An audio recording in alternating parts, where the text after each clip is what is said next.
Hello दोस्तों, एक बार फिर से स्वागत है आपका लर्निंग 24 इंडिया यूट्यूब चैनल पर। आज हम लोग directive principle of state policy में दूसरा लेक्चर देख रहे हैं। और इससे पहले एक लेक्चर हम लोग इस टॉपिक पर ले चुके हैं जिसमें हमने पढ़ा था कि डायरेक्टिव प्रिंसिपल्स क्या होते हैं, जो संविधान में इससे संबंधित जो कोई भी प्रावधान दिए गए हैं, प्रोविजंस दिए गए हैं, उसके बारे में हमने पढ़ा था। और साथ ही साथ हमने यह पढ़ा था कि डायरेक्टिव प्रिंसिपल्स को कितने पार्ट में हम बांटते हैं।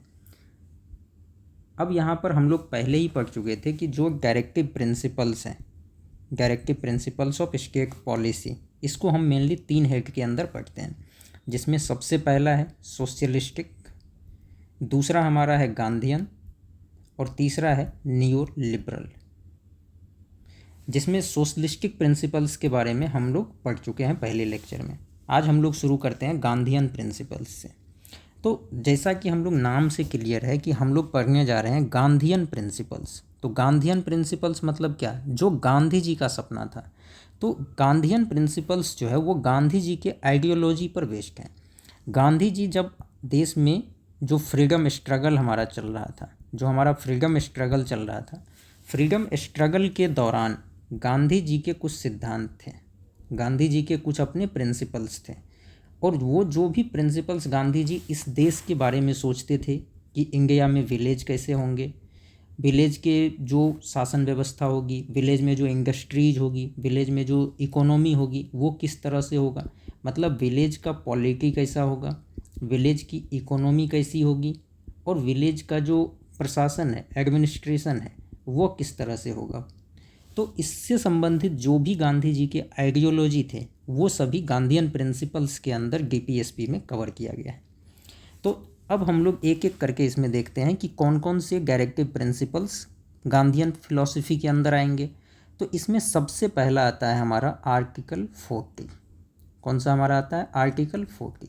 अब हम लोग जानते हैं कि गांधी जी स्वतंत्रता संग्राम के दौरान हमेशा कहते थे कि विलेज जो है वो सेल्फ सफिशिएंट होना चाहिए, और विलेज का जो एडमिनिस्ट्रेशन है वो विलेजर्स के हाथों में होना चाहिए, मतलब जो जनता है वहाँ की उसके हाथ में।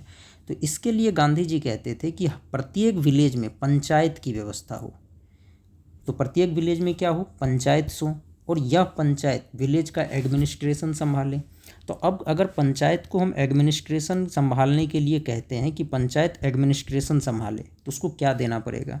तो उसको जो भी पावर चाहिए वो पावर भी देनी पड़ेगी और ऑथोरिटी भी देनी पड़ेगी। तो इसीलिए आर्टिकल 40 ये कहता है कि जो स्टेट है, राज्य है, राज्य प्रत्येक विलेज में पंचायत व्यवस्था को लागू करेगी, और पंचायत को फंक्शन करने के लिए जो भी पावर चाहिए और ऑथोरिटी चाहिए वो उसको देगी। आगे बढ़ते हैं, अगला है आर्टिकल 43। आर्टिकल 43 भी गांधीयन प्रिंसिपल पे बेस्ड है। गांधी जी, जैसा हम लोग जानते हैं कि गांधी जी कहते थे कि सभी विलेज में कॉटेज इंडस्ट्री को प्रमोट किया जाए। किसको? कॉटेज इंडस्ट्री को। तो आर्टिकल 43 कहता है कि सरकार सभी विलेज में जो कॉटेज इंडस्ट्रीज है, जो स्मॉल इंडस्ट्रीज है, उसको प्रमोट करे, उसको लगाए, ताकि जो विलेज की इकोनॉमी है, जो विलेज की इकोनॉमी है वो सेल्फ सफिशिएंट हो सके। विलेज इकोनॉमी क्या हो? सेल्फ सफिशिएंट हो सके। फिर हमारा है आर्टिकल 43B। इसमें है कि फॉर्मेशन ऑफ कोऑपरेटिव सोसाइटीज़। तो क्या हो कि चाहे गांव हो या शहर, वहाँ पर कोऑपरेटिव सोसाइटीज़ की व्यवस्था हो, ताकि लोग जो भी वहाँ पर जनता है वो एक साथ आए, कोऑपरेटिव सोसाइटी बनाए, और अलग अलग तरह के बिजनेस को या अलग अलग तरह के व्यवस्थाओं को चला सके, हैंडल कर सके। और हम लोग जैसा कि कोऑपरेटिव की जब भी बात आती है तो हमारे दिमाग में सबसे पहले क्या आता है? अमूल। इंडिया के केस में अमूल जो है यह एक सबसे बड़ा कोऑपरेटिव का एग्जाम्पल है। इसके आगे हम लोग देखते हैं कि जैसा गांधी जी यह भी कहते थे कि जो वीकर सेक्शन है समाज में, चाहे वो एससी हो, एसटी हो या अदर वीकर सेक्शंस हो, इनके एजुकेशन और इकोनॉमी को, इंटरेस्ट को आगे बढ़ाया जाए, इनको भी यह व्यवस्था दिया जाए, इनको भी यह सुविधा दिया जाए कि वो एजुकेशन को प्राप्त कर सके, उसकी इकोनॉमिक स्थिति, आर्थिक स्थिति अच्छी हो सके। तो आज़ादी के बाद जब डीपीएसपी का प्रावधान किया गया तो उसमें आर्टिकल 46 के तहत यह प्रावधान किया गया कि राज्य सभी एससी, एसटी और अदर वीकर सेक्शन के एजुकेशनल और इकोनॉमिक इंटरेस्ट को प्रमोट करेगी, और इनके खिलाफ जो भी इनजस्टिस होते हैं या एक्सप्लॉयटेशन होते हैं इसको रोकने का प्रयास करेगी। तो ये हो गया हमारा। फिर है आर्टिकल 47। आपको पता होगा गांधी जी हमेशा से जो इंटॉक्सिकेटिंग ड्रिंक्स हैं, मतलब आप कह सकते हैं कि इसकी जगह लिकर, जो शराब होते हैं, इसके खिलाफ थे। तो इस प्रिंसिपल को भी डायरेक्टिव प्रिंसिपल में रखा गया कि राज्य जो भी इंटॉक्सिकेटिंग ड्रिंक्स हैं, चाहे लिकर हो या अदर इंटॉक्सिकेटिंग ड्रिंक्स हो या जो ड्रग्स हैं, इन सभी चीज़ों के कंजम्पशन को रिस्ट्रिक्ट करेगी और रोकेगी। तो इसलिए आप देखते होंगे कि कई सारे राज्यों में लिकर को, शराब को बैन किया हुआ है। आर्टिकल 48 में यह है कि जो भी कॉव है, काब्स हैं और अदर मिल्स हैं, मतलब जो भी मिल्क प्रोड्यूस करने वाले एनिमल हैं, जितने भी मिल्क प्रोड्यूस करने वाले एनिमल हैं, उनके स्लॉटर को, मतलब उनको जो मारा जाता है, उनको जो काटा जाता है मांस के लिए, उसको बंद कर दिया जाएगा, प्रोहिबिट किया जाएगा, और साथ ही साथ उसके ब्रीड को इम्प्रूव किया जाएगा। तो गांधी जी हमेशा से कहते थे कि अब आप यहाँ पर यह चीज़ देख सकते हैं कि जो भी व्यवस्था यहाँ पर की गई है ये सभी विलेज से संबंधित है। तो विलेज, एक सेल्फ सफिशिएंट विलेज हमेशा से गांधी जी का सपना था, और सेल्फ सफिशिएंट विलेज के लिए जो कुछ भी गांधी जी सोचते थे उन्हीं सभी प्रिंसिपल्स को डायरेक्टिव प्रिंसिपल्स के अंदर ले लिया गया और उसे गांधीयन प्रिंसिपल्स के तौर पर हम लोग जानते हैं। तो यह हो गया। आर्टिकल 40 अगर पूछता है तो ग्राम पंचायत, आर्टिकल 43 अगर पूछता है तो कॉटेज इंडस्ट्री, आर्टिकल 43B अगर पूछता है तो कोऑपरेटिव सोसाइटी, आर्टिकल 46 अगर पूछता है तो SC ST और OBC के लिए एजुकेशनल और इकोनॉमिक राइट्स, आर्टिकल 47 अगर पूछता है तो इंटॉक्सिकेटिंग ड्रिंक्स और ड्रग्स को प्रोहिबिट करना, और अगर आर्टिकल 48 पूछता है तो जो भी कॉज है, कॉब्स हैं और अदर मिल्स हैं, मतलब मिल्क प्रोड्यूसिंग जितने भी एनिमल्स हैं उन सभी के स्लॉटर को बैन करता है ये। तो ये हो गए हमारे गांधीयन प्रिंसिपल्स। अब यहाँ पर जो लास्ट क्लासिफिकेशन है वह है हमारा लिबरल इंटेलेक्चुअल प्रिंसिपल्स। ये ऐसे प्रिंसिपल्स हैं जो एक मॉडर्न सोसाइटी के लिए, ये ऐसे प्रिंसिपल्स हैं जो कि एक मॉडर्न सोसाइटी के लिए ज़रूरी है, जो एक मॉडर्न सोसाइटी के लिए ज़रूरी है। या ना तो सोशलिस्टिक में हम इसको रख सकते हैं, ना ही इसको गांधीयन में रख सकते हैं। तो ये बस ये है कि अगर कोई भी सोसाइटी प्रोग्रेसिव है, अगर कोई भी सोसाइटी प्रोग्रेसिव है या मॉडर्न सोसाइटी है तो उसको इन प्रिंसिपल्स का उस सोसाइटी में होना ज़रूरी है। अब इसके अंदर कौन कौन से प्रिंसिपल्स रखे गए तो हम उसको देखते हैं। तो अभी जैसे हाल फिलहाल में सबसे ज़्यादा जो न्यूज़ में रहता है वो है हमारा यूनिफॉर्म सिविल कोड। अलग अलग राज्य इसको एक एक करके लागू करती जा रही है। तो इसका प्रावधान DPSP के तहत आर्टिकल 44 में किया गया है। तो आर्टिकल 44 कहता है कि देश में यूनिफॉर्म सिविल कोड लागू करने के लिए राज्य नियम बनाएगी। तो सरकार पे छोड़ दिया गया कि सरकार जब चाहे यूनिफॉर्म सिविल कोड को देश में लागू कर सकती है। हालांकि अभी तक देश में लागू नहीं हुआ, लेकिन कुछ स्टेट हैं जिन्होंने आर्टिकल 44 को लागू किया है, यूनिफॉर्म सिविल कोड को लागू किया है, और जिसमें सबसे पहला इसमें है हमारा उत्तराखंड। इसी तरह आर्टिकल 45 के तहत जैसे हम लोग देखते हैं कि अर्ली चाइल्डहुड केयर, आप यहाँ पर ध्यान रखिए कि इसमें अर्ली चाइल्डहुड की बात हो रही है, मतलब लेस देन 6 ईयर, 6 ईयर्स तक के लिए जो बच्चे होते हैं 6 ईयर्स तक के, उसके केयर और उसके एजुकेशन के लिए प्रावधान किया गया है।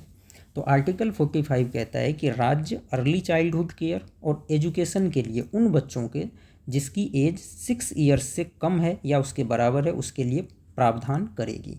और इसी के तहत सरकार ने इसी DPSP को लागू करने के लिए ICDS की व्यवस्था की। हम लोग जानते हैं कि इंटीग्रेटेड चाइल्ड डेवलपमेंट स्कीम के तहत जो आंगनवाड़ी है, हम लोग जानते हैं कि आंगनवाड़ी की व्यवस्था की गई है। तो यह इसी आर्टिकल को इन्फोर्स करने के लिए ICDS को लागू किया गया है। इसके बाद हम लोग देखते हैं आर्टिकल 48 क्या कहता है। तो आर्टिकल 48 कहता है कि जो एग्रीकल्चर है और एनिमल हस्बेंड्री है इसको मॉडर्न करना है और साइंटिफिक बनाना है। तो हम लोग देखते हैं कि सरकार एग्रीकल्चर और एनिमल हस्बेंड्री में इसको साइंटिफिक बनाने के लिए और इसको मॉडर्न करने के लिए कई सारे इंस्टीट्यूट ओपन किए हैं। इसमें हमेशा रिसर्च चलता रहता है, अलग अलग वैरायटी के जो सीड्स हैं उसको डेवलप किया जाता है किसानों को अलग अलग तरह से जो साइंटिफिक नॉलेज है क्रॉप रोटेशन का हो, या एनिमल हस्बेंड्री से संबंधित नॉलेज हो, या जानवरों के लिए जो टीके की व्यवस्था की जा रही है, इन सभी की व्यवस्था सरकार करती रहती है। तो आर्टिकल 48 को भी सरकार इस तरह से अलग अलग तरीके से इन्फोर्स कर रही है। फिर है हमारा आर्टिकल 48A। आर्टिकल 48A कहता है कि जो हमारा इन्वायरमेंट है उसको हमें प्रोटेक्ट करना है और इम्प्रूव करना है। साथ ही साथ जो फॉरेस्ट और वाइल्ड लाइफ है इसको भी प्रोटेक्ट करना है, इसको भी सेफ करना है। तो आर्टिकल 48 हम लोग यहाँ पर देख रहे हैं कि जो हमारा इन्वायरमेंट है और जो हमारा फॉरेस्ट और वाइल्ड लाइफ है इन सभी को प्रोटेक्ट करना है और इसको इम्प्रूव करना है। अगला है हमारा आर्टिकल 49। इसमें हमें यह कहा गया है कि ऐसे कोई भी मॉन्यूमेंट्स हो, प्लेस हो या फिर ऑब्जेक्ट हो जो या तो आर्टिस्टिक हो या फिर हिस्टोरिक इंटरेस्ट का हो या नेशनल इम्पोर्टेंस है, इन सभी को प्रोटेक्ट करना राज्य का मतलब स्टेट का कर्तव्य होगा। मतलब स्टेट जो है ऐसे सभी मॉन्यूमेंट्स को, ऐसे सभी प्लेस को, ऐसे सभी ऑब्जेक्ट को प्रोटेक्ट करेगी जो या तो आर्टिस्टिक है या हिस्टोरिकल इंटरेस्ट का है या फिर नेशनल इम्पोर्टेंस का है। इसी के तहत हम लोग देखते हैं कि सरकार जितने भी फोर्ट्स हैं, जैसे हम लोग देखते हैं रेड फोर्ट हो गया या ताजमहल हो गया, या इसी तरह के और भी कई सारे मॉन्यूमेंट्स हैं जिसको सरकार प्रोटेक्ट करती है। वहाँ अलग अलग तरीके से जो उसके प्रोटेक्शन के लिए उसको मेंटेनेंस करते रहती है, उसकी सिक्योरिटी का प्रावधान करती है, ये सभी चीज़ें सरकार करती रहती है। अगला है हमारा आर्टिकल 50। आर्टिकल 50 कहता है कि जो हमारी जुडिशियरी है उसको एग्जीक्यूटिव से सेपरेट करना है। एक्चुअली ये था कि पहले एग्जीक्यूटिव और जुडिशियरी दोनों काम एक साथ होता था, एक ही अथॉरिटी, एक ही अधिकारी ऐसा होता था जिसको दोनों पावर होते थे। वो एग्जीक्यूटिव के भी काम करते थे और वही जुडिशियरी के भी काम करते थे। तो आर्टिकल 50 कहता है कि जुडिशियरी को एग्जीक्यूटिव से सेपरेट करना है। और इसी तरह जब हम आर्टिकल 51 की बात करते हैं तो आर्टिकल 51 कहता है कि सरकार इंटरनेशनल पीस मतलब इंटरनेशनल पीस और सिक्योरिटी को प्रमोट करेगी। इंटरनेशनल पीस और सिक्योरिटी को प्रमोट करेगी मतलब क्या हुआ कि वर्ल्ड में जितने भी वॉर होते हैं उसमें किसी भी वॉर को सरकार सपोर्ट नहीं करेगी। सरकार ये प्रयास करेगी कि दुनिया में जो कोई भी प्रॉब्लम है उसको बातचीत से सॉल्व कर सके, आर्बिट्रेशन के माध्यम से सॉल्व कर सकें जितने भी डिस्प्यूट्स हैं। और जो अब एक चीज़ है कि अगर हम इंटरनेशनल पीस और सिक्योरिटी की बात कर रहे हैं कि इसको प्रमोट करना है, तो प्रमोट कैसे करेंगे जब हर कोई इंटरनेशनल लॉ को माने। इंटरनेशनल लॉ को हम क्या करें, माने, सम्मान करें उसका। जो भी इंटरनेशनल ट्रीटी है, ऑब्लिगेशंस हैं, उन सभी को हम माने और जितने भी डिस्प्यूट्स हैं उसको आर्बिट्रेशन से सेटल करें। तो लिबरल इंटेलेक्चुअल के तहत हमें यह ध्यान रखना है कि आर्टिकल 44 के तहत यूनिफॉर्म सिविल कोड है। आर्टिकल 45 के तहत 6 ईयर्स तक के जो भी बच्चे हैं उनके एजुकेशन और उसके केयर की व्यवस्था है। आर्टिकल 48 के तहत एग्रीकल्चर और एनिमल हस्बेंड्री का साइंटिफिक और मॉडर्न डेवलपमेंट है। आर्टिकल 48A के तहत जो हमारा इन्वायरमेंट है और इन्वायरमेंट के ही कंपोनेंट के रूप में हम लोग यह कह सकते हैं कि फॉरेस्ट और वाइल्ड लाइफ जो है इसको हम प्रोटेक्ट करेंगे और इम्प्रूव करेंगे। आर्टिकल 49 के तहत जितने भी मॉन्यूमेंट है, प्लेस हैं या ऑब्जेक्ट हैं उसको हम लोग प्रोटेक्ट करेंगे। और आर्टिकल 50 के तहत जो जुडिशियरी है उसको एग्जीक्यूटिव से सेपरेट किया जाएगा। और लास्ट हमारा आर्टिकल 51 के तहत जो भी इंटरनेशनल पीस और सिक्योरिटी से संबंधित मैटर है उसको हम प्रमोट करेंगे। जितने भी इंटरनेशनल लॉ है या ट्रीटी है उन सभी का सम्मान करें और इंटरनेशनल डिस्प्यूट को आर्बिट्रेशन के माध्यम से सॉल्व करें और किसी भी वॉर को सपोर्ट नहीं किया जाएगा। तो कोशिश ये रहे कि वॉर ना हो, कोशिश क्या हो कि वॉर ना हो। तो ये हमारा है लिबरल इंटेलेक्चुअल प्रिंसिपल्स। आगे बढ़ते हैं। अब हम लोग यह देखते हैं कि क्या जितने भी डायरेक्टिव प्रिंसिपल्स हैं वह सभी ओरिजिनल कॉन्स्टिट्यूशन में थे। क्या सभी ओरिजिनल कॉन्स्टिट्यूशन में थे? तो नहीं, ओरिजिनल कॉन्स्टिट्यूशन में सभी नहीं थे। कुछ ऐसे भी DPSP हैं जिसको बाद में ऐड किया गया है। कुछ ऐसे भी कब क्या है जिसको बाद में ऐड किया गया है। तो हम लोग एक एक करके देखते हैं कि कब ऐड किया गया। तो सबसे पहले देखते हैं कि जब 42nd अमेंडमेंट एक्ट हुआ 1976 में, 42nd अमेंडमेंट 1976 में, तो इस समय 4 DPSP ऐसे थे जिसको ऐड किया गया।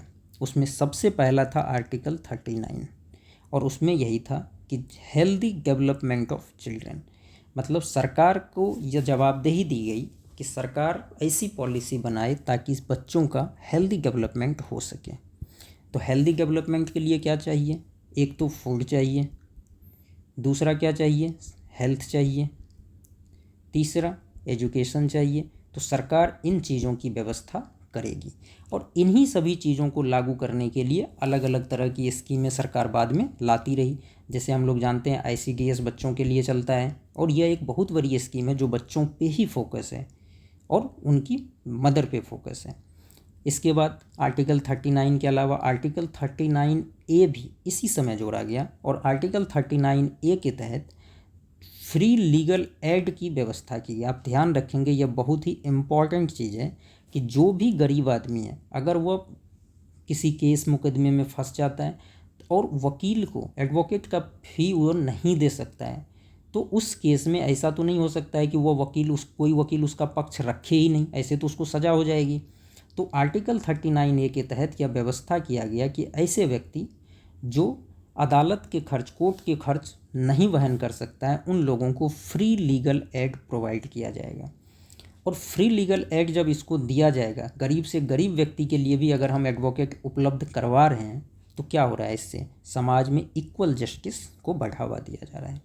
तो आर्टिकल 39A के तहत सरकार को यह जवाबदेही दी गई कि जो भी गरीब व्यक्ति हैं उनके लिए भी फ्री लीगल एड की व्यवस्था की जाए और इसके लिए सरकार ने बाद में नालसा एक्ट पास किया।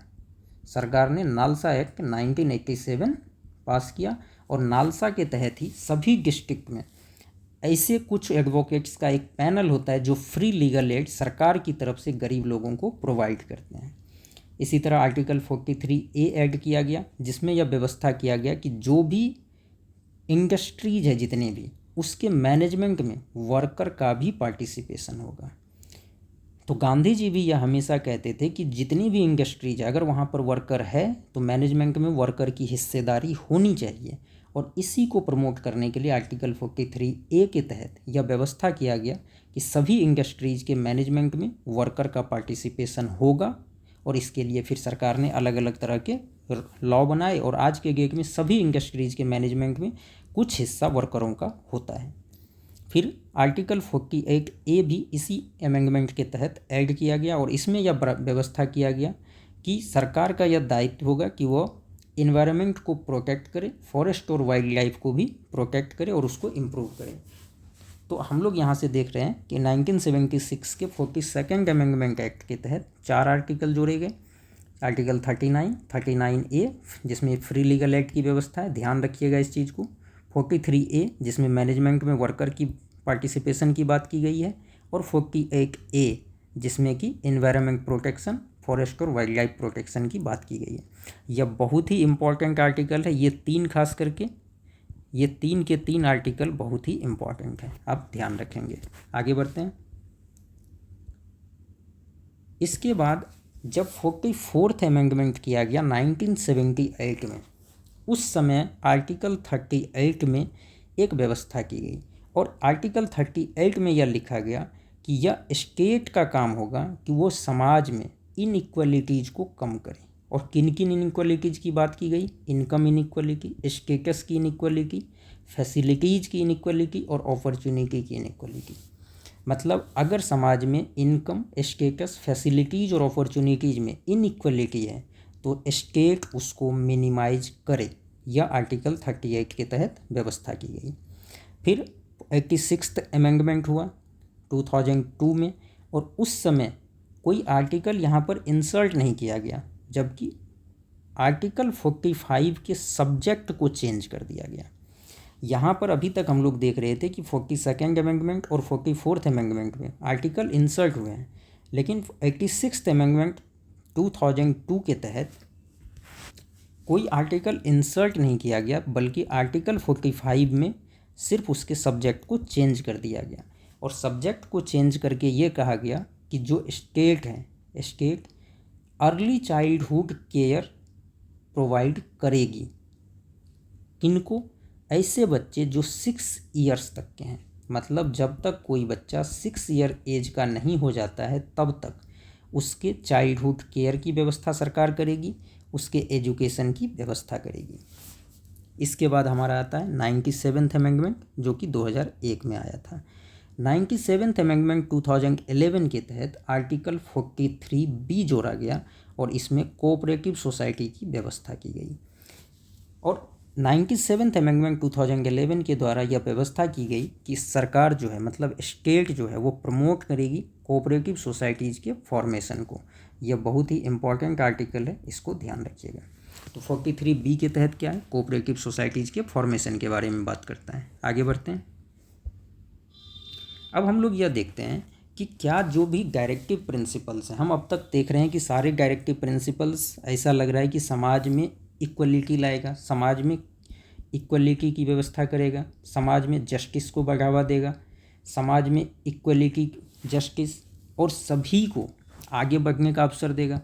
लेकिन इसके पीछे सैंक्शन क्या है? हम तो पहले ही कह चुके हैं कि इसके लिए आप कोर्ट नहीं जा सकते हैं। तो जब कोर्ट जा नहीं सकते हैं और इसमें बातें हम बड़ी बड़ी कर रहे हैं, तो फिर इसके पीछे का सैंक्शन क्या है, इसको लागू कैसे किया जाएगा? तो हम इसको देखते हैं। तो इसके पीछे की कुछ कहानियाँ पहले हम लोग समझते हैं।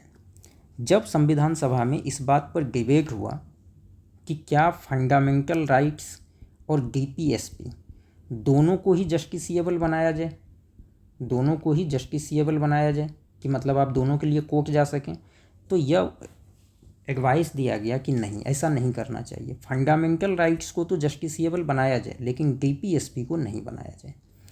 तो संविधान सभा में एक व्यक्ति थे, उनका नाम आप याद रखिए। संविधान सभा में नहीं, एक्चुअली BN राव का आप नाम याद रखिए, जो कि संविधान सभा के एडवाइज़र थे।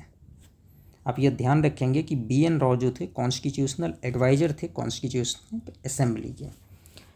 तो BN राव ने यह रिकमेंड किया था कि जो इंडिविजुअल्स के राइट्स हैं, राइट्स को दो पार्ट में डिवाइड करें। एक जस्टिसिएबल राइट्स होंगे और दूसरा नॉन जस्टिसिएबल राइट होंगे। तो BN राव जो कि कॉन्स्टिट्यूशनल एडवाइज़र थे, उन्होंने कहा कि जो भी राइट्स हैं इंडिविजुअल के, उसको कितने भाग में बांटना है? दो भाग में। एक क्या होगा, जस्टिसिएबल, और दूसरा नॉन जस्टिसिएबल। जस्टिसिएबल के अंदर उन्होंने कहा कि फंडामेंटल राइट्स को रखते हैं और नॉन जस्टिसिएबल के अंदर डीपीएसपी को रखते हैं। क्यों कहा ऐसा? तो उन्होंने ये कहा कि जब अगर हम दोनों को ही जस्टिसिएबल बना देंगे तो डीपीएसपी के तहत इतने सारे राइट्स हैं कि इसके लिए बहुत सारे रिसोर्स की ज़रूरत पड़ेगी, बहुत सारे रिसोर्स की ज़रूरत पड़ेगी, और जो उस समय देश के पास अवेलेबल नहीं था। तो फिर बात हुआ कि इसको नॉन जस्टिसिएबल रखते हैं। और फाइनली जो ड्राफ्टिंग कमेटी थी, जो हमारी ड्राफ्टिंग कमेटी थी, ड्राफ्टिंग कमेटी ने इस चीज़ को मान लिया और डीपीएसपी को नॉन जस्टिसिएबल ही रहने दिया। अब बात ये उठी कि फिर इसको लागू सरकार क्यों करे? तो डिबेट में यह कहा गया, भीमराव अंबेडकर साहब ने भी यही कहा कि जो ये नॉन जस्टिसिएबल है, इसको फोर्स मिलेगा और इसके पीछे का जो फोर्स होगा वो पब्लिक ओपिनियन होगा। पब्लिक ओपिनियन अब कहाँ से आएगा? तो पब्लिक ओपिनियन आएगा इलेक्शन से। जब कभी भी सरकार इलेक्शन में जाएगी और पब्लिक को ऐसा लगेगा कि सरकार ने डीपीएसपी को इम्प्लीमेंट नहीं किया है रिसोर्स रहते हुए भी। अब डीपीएसपी में हम लोग जान रहे हैं कि वेलफेयर से संबंधित है, सरकार वेलफेयर करेगी। अब जब वेलफेयर से संबंधित डिसीजन, पॉलिसी सरकार नहीं लागू करेगी तो इलेक्शन में जनता उस सरकार को नहीं चुनेगी, तो उस सरकार को वापस भेज देगी, दूसरी सरकार चुन के आएगी, तो वो सरकार इसको इम्प्लीमेंट करेगी। तो इसलिए भीमराव अंबेडकर साहब ने भी यही कहा था कि इसके पीछे का जो फोर्स है वो कोर्ट को नहीं रख के पब्लिक ओपिनियन को रखते हैं, और यही डिसाइड रहा। अब हम लोग यह देखते हैं कि हमने पहले ही कहा कि इसको नॉन इन्फोर्सिएबल बनाने का क्या रीज़न था, लीगली नॉन इन्फोर्सिएबल बनाया गया। तो पहला वही था कि फाइनेंशियल रिसोर्स की कमी थी देश में। अब देश आज़ाद हुआ था तो इसके पास उतनी रिसोर्सेज थी नहीं। दूसरा, देश की डाइवर्सिटी और बैकवर्डनेस, जो रिसोर्स अवेलेबल थे वो उसके लिए पहले से ही कई सारे काम थे जिसको करना था। अब लिमिटेड रिसोर्स के साथ, एक तो रिसोर्स नहीं है, दूसरा कई सारी चीज़ें पहले से है देश में जिसको पूरा करना है, और तीसरा देश में डाइवर्सिटी और बैकवर्डनेस भी था। तो इस वजह से इसको नॉन इन्फोर्सिएबल रखा गया कि जब कभी भी देश के पास रिसोर्स होगा तो देश उसको धीरे धीरे करके लागू करेगी। आगे बढ़ते हैं। अब हम लोग जानते हैं कि जो फंडामेंटल राइट्स हैं वो जस्टिसिएबल है, मतलब इसको तो लागू करना ही करना है, और डीपीएसपी नॉन जस्टिसिएबल है। तो अब कॉन्फ्लिक्ट ये शुरू हुआ कि अगर सरकार कभी डीपीएसपी को लागू करने जाती थी तो फंडामेंटल राइट्स का उल्लंघन होने लगता था, और कभी कभी फंडामेंटल राइट्स को लागू करने के केस में डीपीएसपी का उल्लंघन होने लगता था। तो इसके बीच बैलेंस कैसे बने? तो इस बैलेंस को बनाने के लिए कई सारे केस हुए। उससे पहले अब रीज़न क्या था इसके डिस्प्यूट का, क्यों कॉन्फ्लिक्ट हुआ, वो तो क्लियर ही है कि इसको लागू करने के लिए कोर्ट की फोर्स थी और इसको लागू करने के लिए पब्लिक फोर्स थी। अब इस दोनों के बीच जो है वो कॉन्फ्लिक्ट चलता रहा, और स्टेट कई बार प्रयास करती थी कि डीपीएसपी को हम लागू करें, लेकिन उसके रास्ते में आ जाता था एफआर फंडामेंटल राइट्स, और इसको अगर किसी का फंडामेंटल राइट्स कर्टेल हो रहा है तो वो सीधा सीधा कहाँ पहुँच जाता था, कोर्ट पहुँच जाता था। तो इस पे सबसे पहला केस हुआ 1951 ईस्वी में, जिसको हम कहते हैं चंपकम दोराई राजन केस।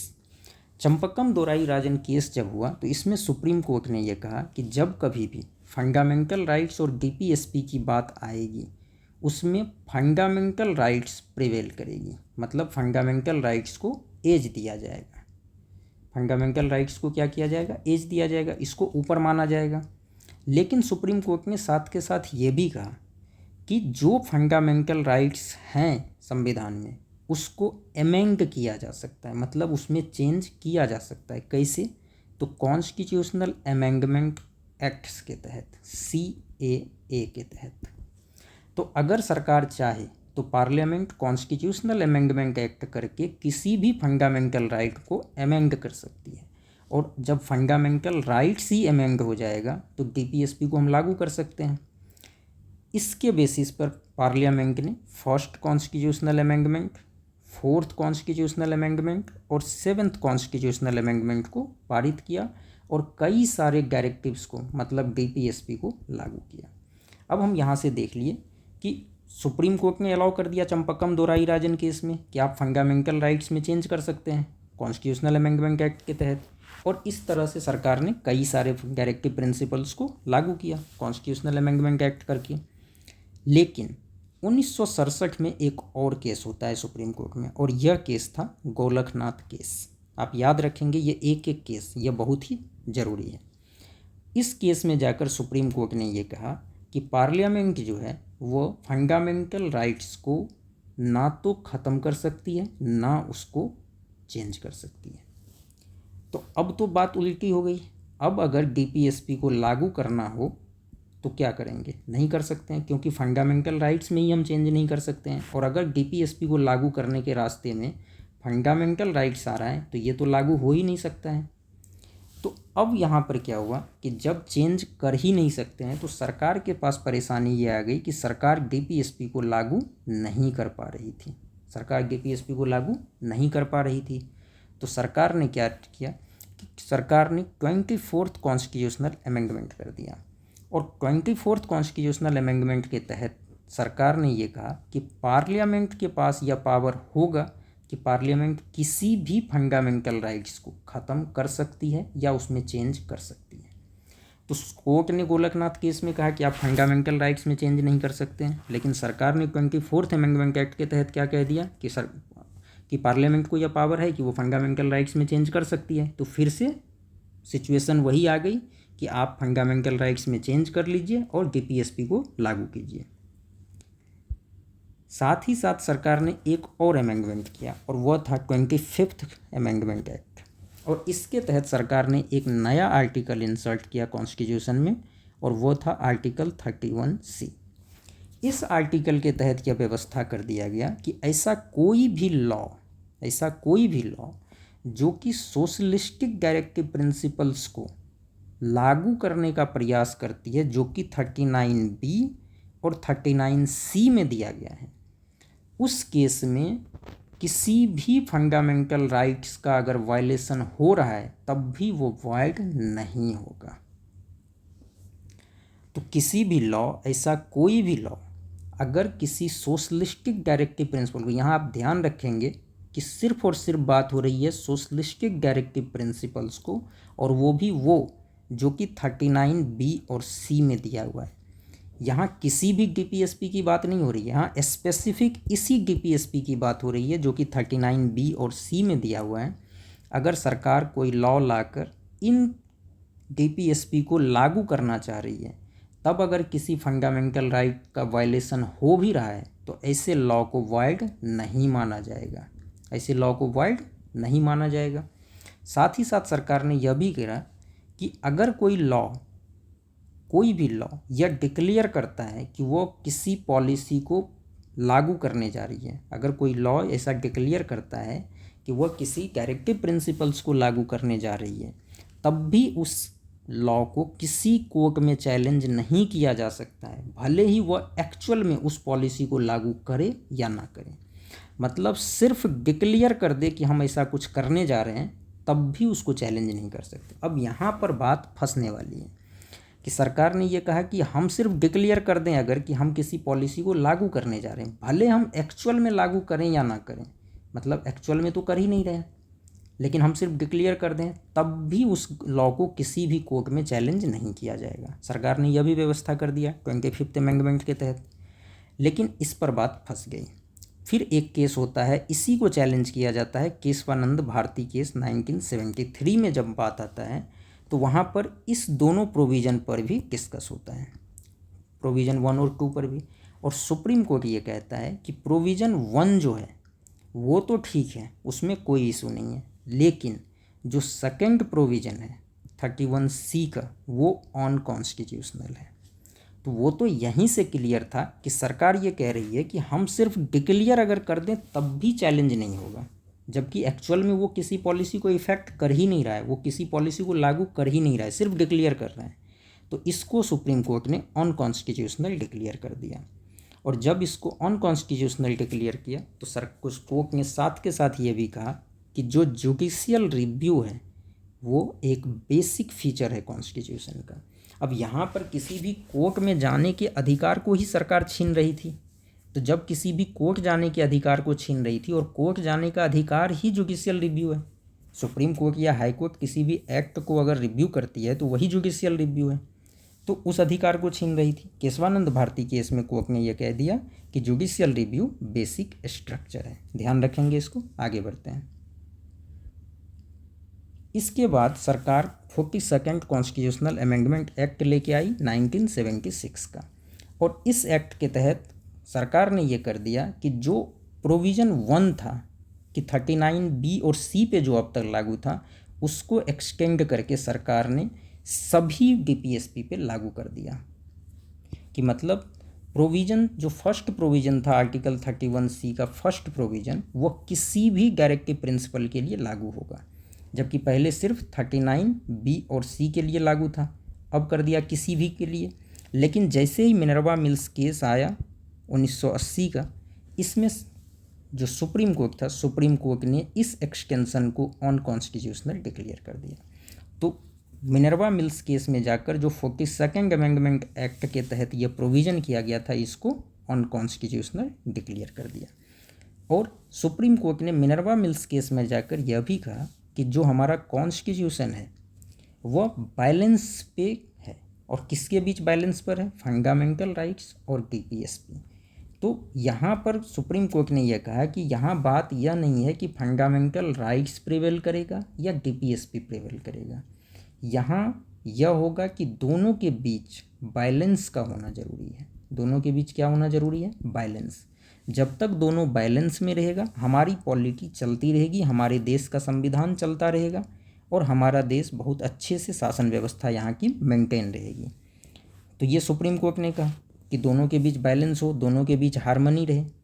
और यह दोनों जो फीचर हैं, फंडामेंटल राइट्स और डीपीएसपी के बीच जो बैलेंस या हार्मनी है, यह एक एसेंशियल फीचर है, मतलब बेसिक फीचर है कॉन्स्टिट्यूशन का।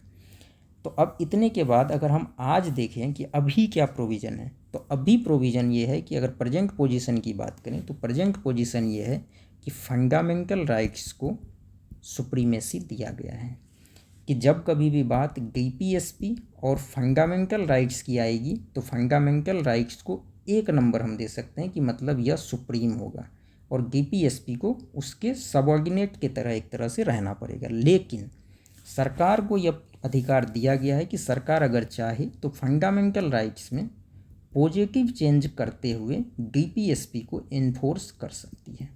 तो जब कभी भी सरकार को डीपीएसपी को इन्फोर्स करना हो तो वह फंडामेंटल राइट्स के अंदर पॉजिटिव चेंज कर सकती है और डीपीएसपी को लागू कर सकती है। तो ये जो केस की एक क्रोनोलॉजी है, यह आप ध्यान रखेंगे कि किस तरह से फंडामेंटल राइट्स और डीपीएसपी के बीच के डिस्प्यूट को सेटल किया गया। तो Champakam Dorairajan case, Golaknath case, 24th amendment, 25th amendment, Kesavananda Bharati case, 42nd amendment, Minerva Mills case, यहाँ तक आपको ध्यान रखना है। अब कुछ ऐसे भी डायरेक्टिव प्रिंसिपल्स हैं जो पार्ट 4 के बाहर हैं, और ऐसे 3 डायरेक्टिव प्रिंसिपल्स मेनली हमें ध्यान रखना है। यह एक्चुअल में डायरेक्टिव प्रिंसिपल्स हैं नहीं, लेकिन पार्ट 4 के बाहर ये कुछ ऐसे डायरेक्टिव्स हैं जो एक तरह से डायरेक्टिव प्रिंसिपल्स के तरह ही लगते हैं। और यह है आर्टिकल 335 जो कि पार्ट 16 में दिया हुआ है, और यह है सर्विसों में एससी और एसटी के क्लेम से रिलेटेड। और इसी के तहत जो भी सर्विस है उसमें एससी एसटी का रिजर्वेशन, प्रमोशन में रिजर्वेशन, इस सब की बात होती है। अगर कहीं भी रिजर्वेशन की बात है, प्रमोशन में रिजर्वेशन की बात है एससी एसटी की, ये सभी आर्टिकल 335 पार्ट 16 के तहत होता है। इसी तरह हम लोग आर्टिकल 350A जो कि पार्ट 17 में है, इसमें यह प्रोविज़न किया गया है कि सरकार मदर टंग में इंस्ट्रक्शन के लिए प्रावधान करेगी। और मदर टंग में इंस्ट्रक्शन कहाँ पर? प्राइमरी स्टेज ऑफ एजुकेशन, मतलब जो 1 to 5 की एजुकेशन है, प्राइमरी एजुकेशन है, तो प्राइमरी एजुकेशन में मदर टंग में एजुकेशन के लिए पूरी व्यवस्था सरकार करेगी। यह आर्टिकल 350A के तहत दिया गया है। और इसी तरह आर्टिकल 351 जो कि पार्ट 17 में ही है, इसके तहत हिंदी लैंग्वेज के डेवलपमेंट की जवाबदेही भी सरकार को दी गई है। तो याद रखिएगा कि directive principles of state policy DPSP जो कि हमारा पार्ट 4 में है, इसके बाहर भी 3 डायरेक्टिव्स और हैं जो डायरेक्टिव प्रिंसिपल्स तो नहीं है लेकिन डायरेक्टिव्स ही हैं और पार्ट 4 के बाहर हैं। तो आज के लिए दोस्तों इतना ही, धन्यवाद।